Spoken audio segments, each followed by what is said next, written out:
I'm Zobaida Tasneem Dewan from Bangladesh. I'm currently an undergraduate engineering student at Peking University. When I first heard about the Global Governance Initiative, which was suggested only this September, my first reaction was, wait, that sounds familiar. I feel like we've been doing this. I've been a part of this. Well, that might sound like a bold statement to make for somebody who's merely a student, but let me share my experience first. I spent about 7 years of my childhood in China because of my father's work. It became like my home. So when my family made the decision to move back to Bangladesh, a part of me felt uprooted. I still vividly remember that day at the airport, the final boarding call echoed, and I turned back to my dad with a knot in my stomach. I asked him, "Will we ever come back? I don't want to leave. This is where I grew up." He placed a hand on my shoulder and said something I'll never forget. "Of course you can return, but you'll have to build that pot for yourself." In that moment, a quiet realization crystallized inside me. It was no longer just about missing a place.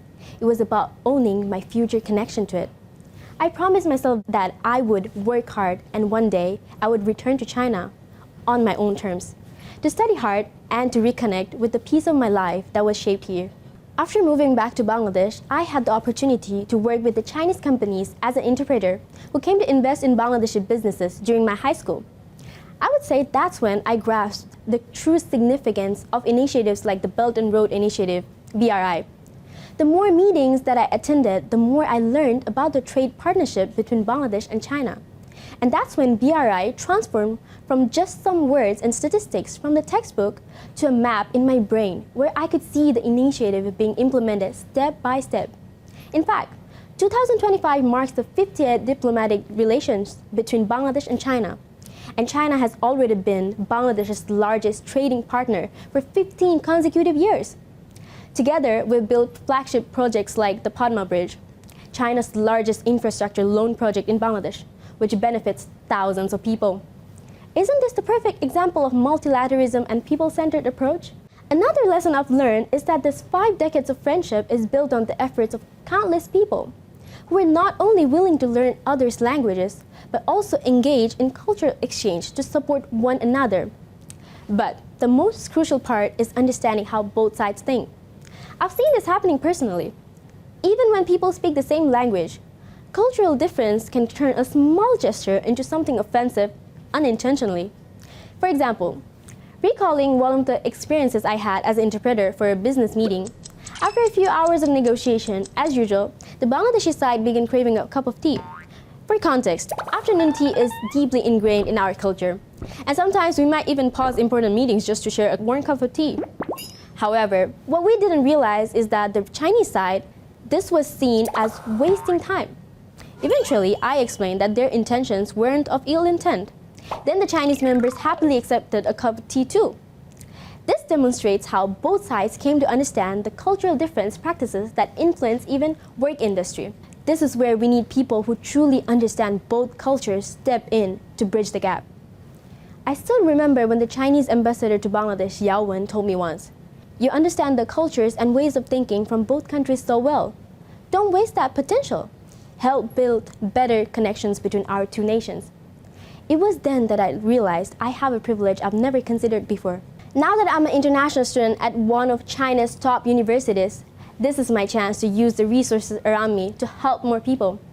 The GGI has been with me in every small part of my life. Every student here is treated equally under the same school rules and regulations. PKU is very supportive towards the international students to let them explore all the resources provided by the university. International students are also highly encouraged to set up their own country's booth at the International Cultural Festival, where there's also Chinese students working as volunteers to help out. This creates an environment where students from every nationality is working in harmony together for the best outcome. Festivals like this help the Chinese students to get to know more about their international friends, countries, and their culture, so everyone can overcome the language barrier and not feel discriminated against. This directly aligns with the GGI's principles of sovereign equality and the rule of law. On the other hand, I've experienced the other 3 GGI concepts while working as an assistant in the International Student Division, and also by being part of the Student Union. At first, when I heard that there's no other international student from my department in the Student Union, I was kind of hesitant. because I was not sure how me, being the only international student present there, would turn out to be. Would it be hard to actually be part of them? Would the language barrier and cultural difference cause an issue? But then I realized none of my worries were true.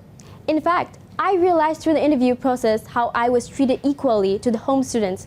I was asked the same questions and was solely judged on my ability to deliver convincing answers. My identity as an international student was not an obstacle to getting this role. 我来自孟加拉国，之前加入学生会之前，我是在。 Looking back, now I'm so glad I decided to join the student union because my peers welcomed me with open arms to the community, where everyone is very excited to learn about international students' perspectives and address our needs. Together, our goal is to work efficiently and equally without any discrimination to support all students and find lasting solutions to their problems. So, even if the world is just starting to implement the Global Governance Initiative from this September, I'd say China has been practicing its core concepts for years. And it doesn't just apply to relationship between two countries. Every individual has the potential to contribute. There's no divide between nations, no distinctions between you and me, only our shared future together. Because at the end of the day, all we want is a better future for mankind. Thank you.